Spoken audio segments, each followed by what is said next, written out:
¿hay un problema nazi en Ucrania o está sobredimensionado? O sea, hay un cuando problema. dicen en Europa, dice Ursula von der Leyen, es que es ilógico decir que hay un tema nazi en Ucrania, siendo que Zelensky es judío y la cúpula cercana también son judíos.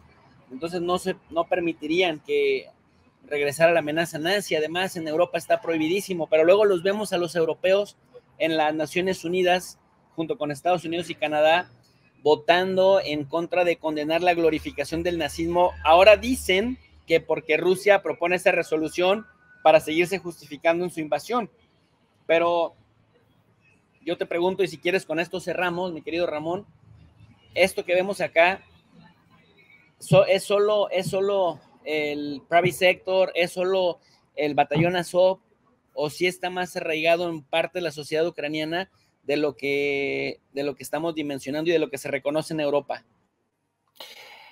Es que en la historia moderna y contemporánea de Ucrania, seguramente el Estado o el imperio o el Estado, sí, el enemigo político que más ha influido, por así decir, ha tenido más peso a la hora de radicalizar ese nacionalismo contra los rusos, bueno, la Unión Soviética en su momento, fue la Alemania de Hitler, ¿no?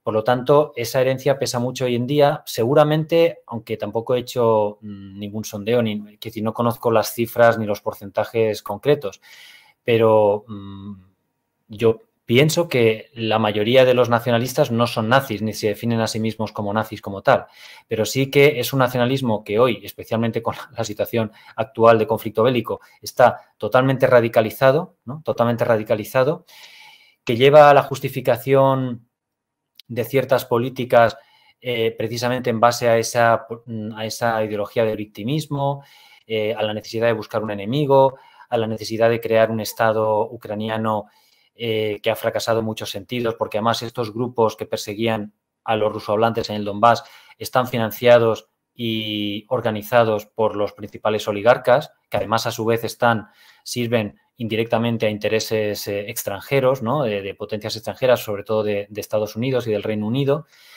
Es decir, que sí que hay un problema y sí que hay determinados grupos, bueno, el sector del private sector, ¿no? El sector derecho. Bueno, esto es un partido que en los propios países occidentales se ha calificado de extrema derecha, algunos incluso de neofascista, es decir, que antes de que surgiera este conflicto, hace años, pues se tenía claro que ahí había un problema de nacionalismo radical y no ha hecho más que radicalizarse todavía más, ¿no?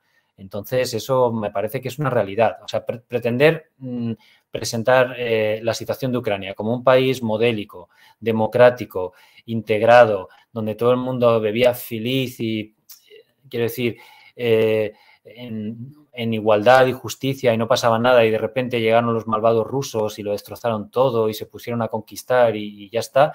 Esto es una cosa tan absolutamente ridícula, como hemos dicho en alguna otra ocasión, que no hay por dónde agarrar este argumento. Vamos, que no tiene ningún sentido. Porque además ignora completamente la guerra civil de años ya, por lo menos 8 años o 9 años, que se viene desarrollando en Ucrania y que no explica por qué porque la intervención de un Estado sobre otro, evidentemente sí, va contra el derecho internacional, pero es que esa es otra. ¿Qué es el derecho internacional? El derecho internacional, estrictamente hablando, no existe porque no hay un Estado internacional. El llamado derecho internacional son unas normas que emanan de tratados que firman determinados Estados que siempre se pueden salir de ese tratado si no les interesa, porque las entidades soberanas son los Estados. Lo que pasa es que, claro, es más racional y conviene más a los Estados respetar esas normas porque eso favorece su propia posición y su propia seguridad. Pero bueno, para volver un poco a tu pregunta, sí que existe un problema. Si investigamos sobre la cuestión, veremos que efectivamente el peso de la ideología nazi históricamente fue muy grande y todavía hoy lo sigue siendo en gran parte. Pero además, aquellos que hoy no son nazis o que no se consideran nazis o que, vamos a decir, que no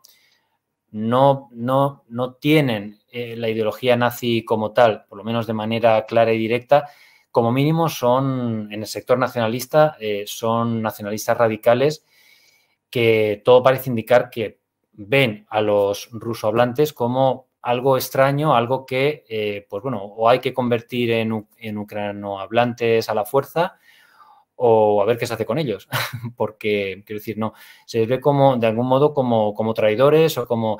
Y, por cierto, esto de separatistas también forma parte del lenguaje ideológico y político, por supuesto, porque también se podría decir que no son separatistas, sino que son unionistas en la medida en que lo que quieren es unirse a Rusia, ¿no? Es decir, esto también depende. Por otro lado, es curiosa la hipocresía de llamar separatistas a los del Donbass o a los rusohablantes de Ucrania y, en cambio, no hablar de separatistas en el caso del Kosovo, ¿no? O del Kosovo. Es decir, el Kosovo, creo que el único gran Estado europeo que no reconoce la independencia del Kosovo es España. Todos los demás han reconocido al Kosovo porque, claro, evidentemente convenía debilitar a Serbia porque es un Estado al que siempre se ha visto como proclive a Rusia. Y de nuevo estamos en lo mismo. Hay que debilitar a Rusia y, por lo tanto, hay que debilitar a sus aliados, ¿no?